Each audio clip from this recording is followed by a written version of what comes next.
Magandang araw po sa inyo lahat. Ito po yung lingkod, si Freddy dito po sa Amerika, at ako po ay nagbibigay balita, update at kuro-kuro sa mga nangyayari dyan sa Pilipinas, most especially when it comes to current events. Kukunin ko yung balita at ako ay magbibigay ng kuro-kuro upang maparating ko sa inyo kung ano talaga, most especially anong ginagawa ng ating Pangulong Bongbong Marcos Jr. At ito ay isa sa mga panlaban ko sa mga tumutulig siya at nakikriticize whose aim is to destroy the economy of the Philippines. That is the project of Bongbong Marcos Sr., which as of now making the country as one of the fastest economy in Asia, according to Central Bank, according to World Bank, International Monetary Fund, and Asian Development Bank. Kaya nga marami yung pumupunta na investors eh. Ngayon, by the way, who am I? I am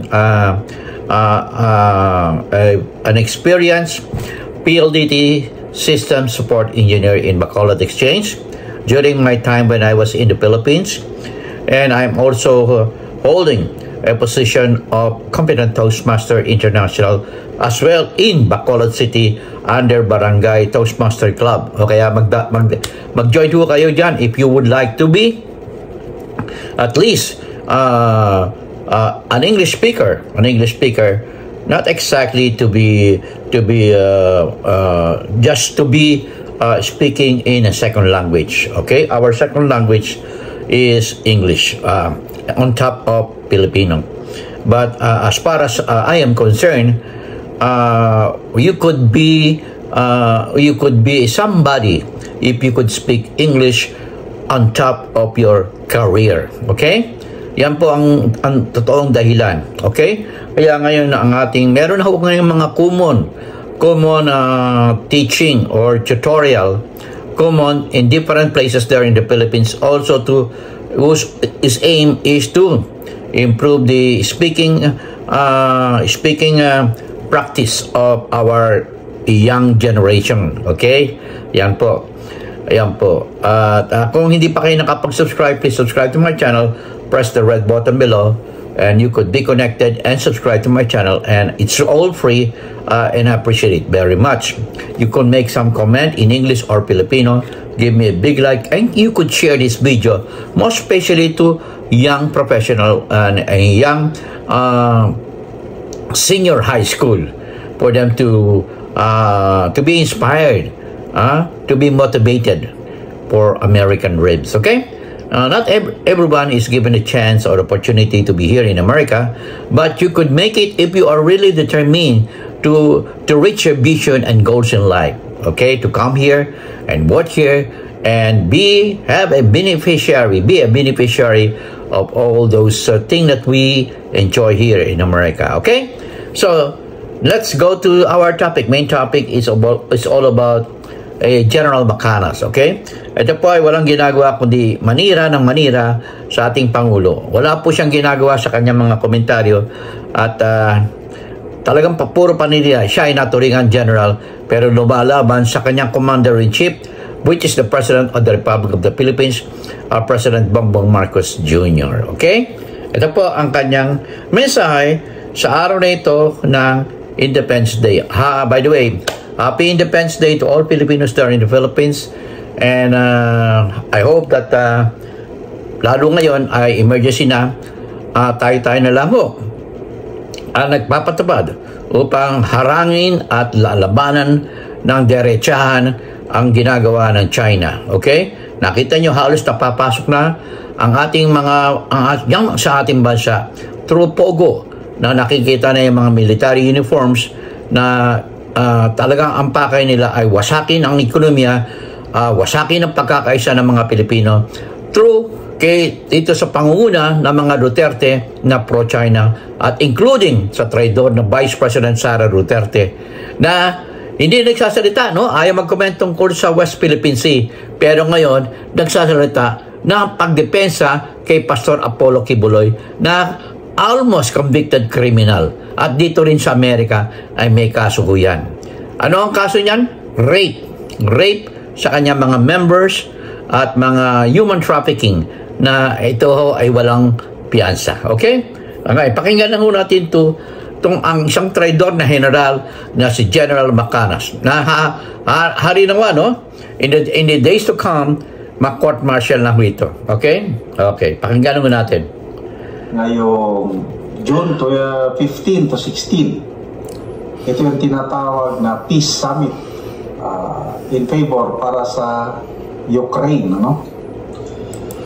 Okay. Ang unang hunyang welcome ay ang mangyayari na Peace Summit dyan sa gaganapin sa Bergenstock Switzerland Resort overlooking Lake Luzerne in the village of Obergen, Switzerland. Okay? Yan po ay gaganapin sa isang village overlooking resort. Naku, masisiyahan ng mga atin dito. At it composed of 91 countries who is going to attend. Kaya lang hindi ang mga head of state ang mga darating. Katulad ni Presidente Bongbong Marcos Jr., i-represent lang siya ni Carlito Galvez, or former General Carlito Galvez of the Armed Forces of the Philippines, now representing the President. Sa Amerika naman po ay si Vice President, siya po ang ating magiging representative. Okay? Alexa, who is the Vice President of the United States of America? The current Vice President of the United States is Kamala Harris. Okay, it's Kamala Harris. Vice President Kamala Harris will be representing the United States of America. So, hindi o karamihan ay hindi o mga state head na sinasabi nitong si General Macanas. Okay? So, ganyan po ang kasi hindi o darating ang Russia at ang China eh. No? So, ayaw nila ng peace. At ayaw nila ng peace para sa Ukraine. So, kaya nga, may epekto rin ito, no? Pwede yung boycott ang mga ang mga produkto ng Russia at ng China. At makaka-apekto ito sa kanilang lahat. Sa Russia at ang China, ay mga apektuhan ang kanilang ekonomiya. At ngayon, hirap na ho ngayon eh. Ang dalawang bansang ito, ang China at ang Russia, when it comes to economy. Okay? Ay, tuloy po natin itong sinasabi na kasinungalingan na sinasabi nitong si General Macanas. Kung matuloy ito, parang pang 29th na biyahe na niya as presidente sa ibang bansa, wala pang 2 taon. Ito na naman po, no? Kaya yun ang dahilan, no? Hindi naman lahat ng po na presidente or state head ng mga bawat bansa ay aating. Puro mga represented lang. Kasi hindi o kasama ang Russia at ang China dahil they don't want to participate in a peace process. Okay? Ngayon, ang sinasabi nito ni General Macanas ay marami raw hong pag ginawa na ang pagbisita, state visit at mga imbitasyon na pinaunlakan ng ating Pangulong Bongbong Marcos Jr. Ano ho ba ang naging resulta ng pagbibiyahe ng ating Pangulong Bongbong Marcos Jr.? Ako ay nagbibiyahe nung ako ay nandiyan sa Pilipinas at hirap na hirap. Hirap ang aking katawan. Kasi yung kanilang, meron akong tinusunod pag bibiyahe ako. Meron ako ba, 3 days lang ang biyahe ko. Naku, lahat to, naka-schedule lahat. Meron na kayong naka-schedule na pupuntahan. Meron na kayong schedule na kung troubleshooting. Kung magkukonda kayo ng program, nakalista ho yan. May itinerary, yung tawagin natin. Itinerary na kung anong oras matatapos, pati pagkain mo, na doon, nakalista. Kaya hindi o paglilibang to na ginagawa nito mga pro-China. Ito si General Macanas ay traidor ito. General pa naman siya, pero pro-China ito si General Macanas. Okay? Ito po, the Department of Trade and Industry said President Ferdinand Marcos Jr. foreign trips have obtained 4.019 trillion pesos or equivalent to 72.178 billion US dollars. Kita nyo? $72.178 billion worth of investment as of December 21, 2023. Ganyan o kalaki ang investment. Tsaka hindi lang po yan. Ang ginawa ho niyan ay naka-attract tayo ng mga mga tourists to come to the Philippines sapagkat napaganda ng ating Pilipinas. At iyan ay sigurado ako, sasabihin unity sa kanyang talumpati ngayong araw na ito dyan sa Pilipinas kung ano ang nagawa niya for less than 2 years. Kasi sa June 30 pa matatapos ang kanyang 2 years. Okay? The Presidential Communication Office or PCO said the total investment value consists of 148 projects based on DTI, Department of Trade and Industry, latest monitoring of consolidated and process investment. Nakikita naman yun eh. Nakita ko yung PTI, yung PTEX ba yan? PTEX. Naku, ang ganda, okay? So nababago na ho ang ating mga sistema dyan sa Pilipinas at marami bang ongoing infrastructure project na ginawa ng ating Pangulo. Katulad sa agriculture na nagko-concentrate siya kasi yan ang project na kanyang tatay na si Ferdinand Marcos Sr. Okay? Katulad dyan sa Isabela, nagkaroon siya ng solar-powered na turbine to get water to what they call this one, irrigation facilities that can sustain agricultural development in that said province of Isabela. Kasi palay producing yan eh, Isabela. Yan po, no? Ayan, yeah. Ngayon, sabi nila, this investment realized that in the pipeline are mostly in the sectors of manufacturing, okay? IT, BPM, renewable energy. Yan po yung mga renewable energy. Ay maganda po yan. Mga solar, wind, itong mga dam. Yan. At susunod po ay data center. Data centers, nandyan ho ang PLDT. Involved po dyan sa data centers. And PLDT is also making a fast track of its data center progress. Okay? And telecommunication. Ganyan din po ang PLDT. Mga telecommunication. Pinagbubuti ho nila. Okay? Okay. Yan ho ang among the accomplishment of President Bongbong Marcos Jr. na hindi sinasabi nitong mga pro-China at ang wala silang ginagawa upang umunlad ang ekonomiya ng Pilipinas kundi pabaksakin ang ating Presidente Bongbong Marcos Jr. Sinasabi nila na ang Presidente ay dapat bumaba. Tama po ba yan? Not in accordance with the Philippine Constitution. Sila mismo ang bumabali at hindi nilirespeto ang Pangulong Bongbong Marcos Jr. as President. Okay? At parati sila nagko-concentrate sa lumang-luma na pero pinagbubuti nila na sabi bangog na Presidente. Pero ito ay pinanindigan na sa Senate Committee hearing dyan sa Pilipinas when they invited yung isang hospital dyan, ano bang hospital dyan, yung mga doctors and mga technician ay sumumpa under oath ng ating Presidente ay hindi gumagamit ng opium, okay? Yan po, ay hindi po gumagamit. At ito ay sinumpaan ng mga doktor ng St. Luke's Hospital na doon nagpa-check up ang ating Presidente at nag-yield siya ng negative.